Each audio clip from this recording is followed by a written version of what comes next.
So, 200 units, putya, hindi ko na tinitingnan yung sahod ko na 15K. Pumasok ba? Ay, hindi na.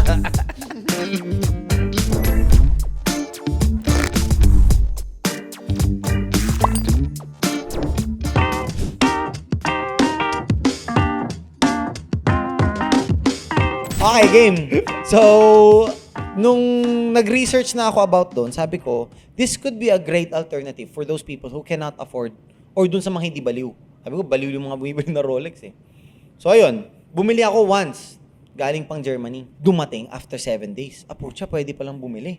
Darating. Eh, yung mga 2017, di pa naman ganun ka-abundant yung online eh. Yung iba, takot na takot pa eh. So, I capitalized on that fear of other people ordering online. So what I did, nag-order ako, lumabas lahat ng cost ko, 22K. Bebenta ko 27K. 22K ko na cost, binibenta ko 27. Post ko. Pinakaunang post ko pa lang, 5 na agad yung nag-PM sa akin. Boss, available ba Steinhardt? Boss, available ba Steinhardt? Pucha, sabi ko. May market. May market, kumagat. May mga mahilig Lahat ka pala. yun, nireplyan ko, yes, yes, yes, yes. 5, nireplyan ko sila, yes. Isa lang binigay ko. Yung 4, sabi ko, boss, pre-order. Down ka kahit 10,000. Within 10 days, makukuha mo na yung relo mo. Wala silang alinlangan. Nag-down sila. Nagpa-picture. Boss, picturean mo nga na meron ka talaga. Pinicturean ko. Nasa akin yung isa eh. Sabi ko, benta ko na lang talaga tong akin. Binenta ko, 27K, 5K. Minimum patong ko 5K sa lahat ng relo na nakukuha ko nun. So, nag-pre-order na. Nauso na yung pre-order. Ngayon, ang pre-order, 5 to 10K lang ang down payment. So, kailangan ko ng kapital. Humiram ako sa father ko. Taka din, nag-capitalize din ako onte, Oo. di ba? Una, humiram ako sa father ko. Mga 5, 6, 7 units muna. Nung okay na yung 6, 7 units, kinukulang pa ako. In-open up ko na dito. Sabi ko, Jay, baka gusto mo. Sandaan Ganito nata, di ba? ginawa ko. Sandaan. Oo. Ang hatian pa namin noon, 40-60. Very generous ako noon. Kahit Bait 40 to, lang ako. kahit noon pa. Kahit 40% lang ako, okay lang. Okay na ako doon. Sa kikitain. Balik puhunan mo, tapos 60% of the kita sa kanya kasi pera niya eh. So hindi ko pa, kasi I always undervalue myself first. Until I prove myself na okay. Doon na ako maniningil ng okay. Kasi ang hirap magsabi ng wala pa eh. Anyway, order ako noon. Ang dami ko in-order. Siguro sa isang buwan, nakapag-out ako not less than 65 units. Ganun. 2 months na run yun eh. 2 to 3 months na run yun. Siguro 2 to 3 months na run yun sa mga 200 units. Tingin ko ha, mabot ng ganun. So, 200 units na Steinhardt, dire-diretso dumarating. Now, people really buy. Nakilala na ako sa Steinhardt. Nakilala ako pag gumawa ng group ng Steinhardt. So, 200 units, putya, hindi ko na tinitingnan yung sahod ko na 15K. Pumasok ba? Kahit di na. Pumasok ba? Kahit di na. Magkano tubo mo doon? Yabang ka. 5K per watch. 5K per watt. 5K per watch. Hindi, may mga nagsi-7K, may nag-8K margin. Oo, pa nga. meron. Siyempre, yung mga Depende- tataas, yung mga taga 35, 40K, siyempre, yung margin, pinoproportion ko naman. Hanggat sa one time, dumating yung yung shipment ko. Tuwan-tuwa ako to, sabi ko, yayaman na ako eh. Pagkatok doon, pagdala ng putya, letter from customs.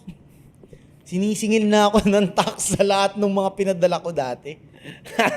Sabi ko, ano to, ba't biglang may tax? Eh, yung tax equivalent to 5K na. Sabi ko, shit, wala Per na watch? akong kikitain. Per watch. Parang wala na akong kikitain nito.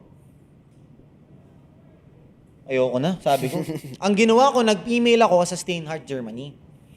Ay, actually, meron palang nagsumbong sa akin. Kasi meron lang isang authorized dealer dito rin sa Pilipinas na nagdi-distribute ng Steinhardt na yon. Iyakin pa rin.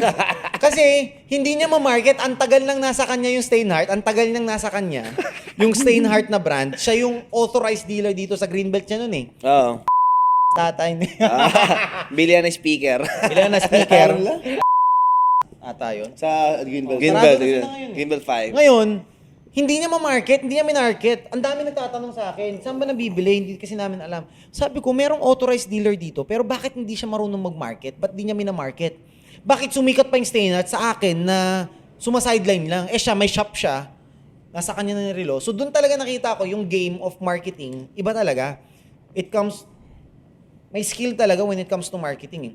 To the point na sinumbong na ako. To the point na pag nagpo-post na sila, beware, do not buy from an unauthorized dealer. Your 2-year warranty will be voided, blah, blah, blah. Wala akong pake. Sige, post pa rin ako post. Benta pa rin ako ng benta. Di hamak na mas mataas talaga benta ko nun. Ngayon, umabot sa point na yung custom, hinabol na ako sa taxes. Kinukompute ko na magkano babayad ko sa taxes. Mag-price increase ako ng konti. Kahit na hindi na 5K, 3K na lang kitain ko, okay lang din. Just to have... Ngayon, ang nag-block naman na sa akin, yung Steinhardt mismo sa Germany, yung company. Sabi niya, we've seen that you've purchased a lot using different names, different addresses. So sabi nila, hindi ka na namin mabibigyan or we will stop sending in the Philippines. Kumbaga. Sabi ko, walang yatong mga to. Para sa bumibili ako minamarket ko para sa kanila. Sabi kasi nila, to protect the interest of their authorized dealer. Respect.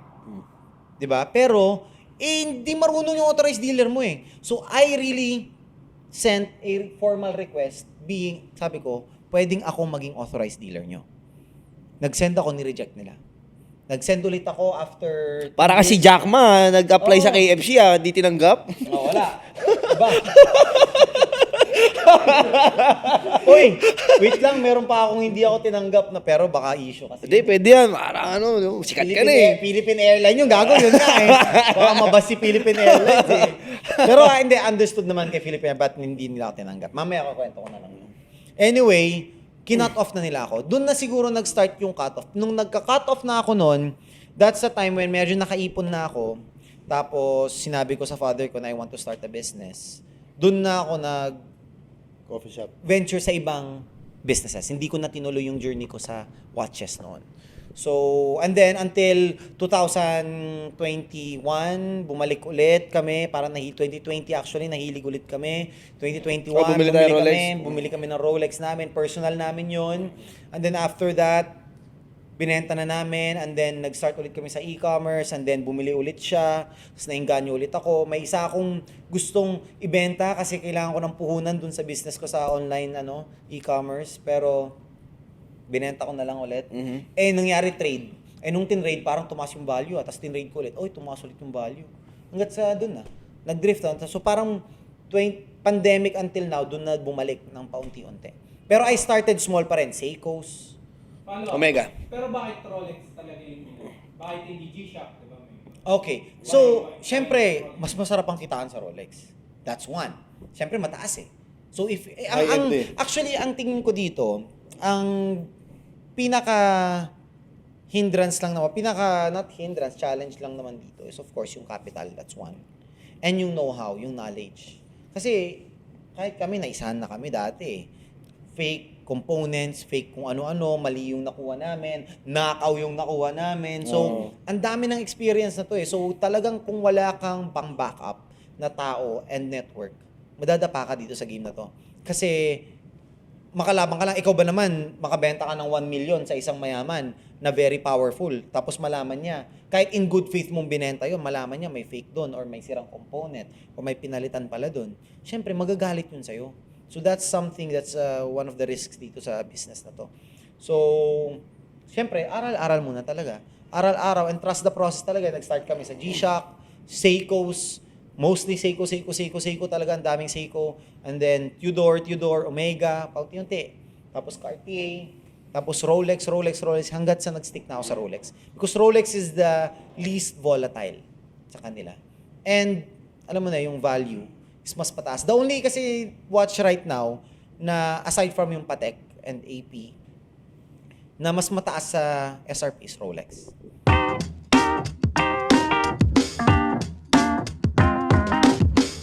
Now, nung nakuha ko yung 140 ko, sabi ko, will I put all the funds? All one watch? Or siguro maroon dami? ako 200 to 300 eh. Lagay ko ba sa isang watch Or lang? damihan mo yung Or mga- damihan ko na. Tama naman. Kano kinita mo nun, paring Chogs? Parang ang kinita ko nun, nasa 10K ato, 15. 15. That is a Submariner Sea Dweller, Deep Sea. Bawal, syempre, real estate lang eh. Dapat, kumbaga, moonlighting yun eh. Parang gano'n. Parang binabypass mo yung company. So, parang nag-post siya ng Mio doon na sobrang mura lang. Na-delete agad. Kilala ko yung nag-post. Pini-M ko siya, binili ko yung Mio niya. Doon, alala ko, Oo. Gago, nadulas pa ako doon sa Mio na yun, doon sa parking ng Serendra.